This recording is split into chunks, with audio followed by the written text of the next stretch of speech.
Ako si Sir Pen, isang teacher, content creator, at isa ring small business owner. Ngayong araw ay kumuha ako ng kahong-kahong bond paper sa aking supplier.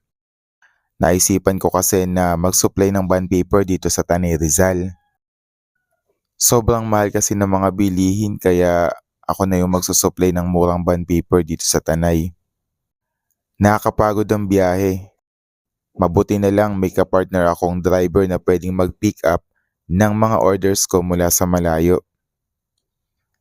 Sa buhay negosyante, kailangan mo maging madiskarte at kailangan mo din ng mga makakapartner upang mas maging smooth ang flow ng iyong negosyo.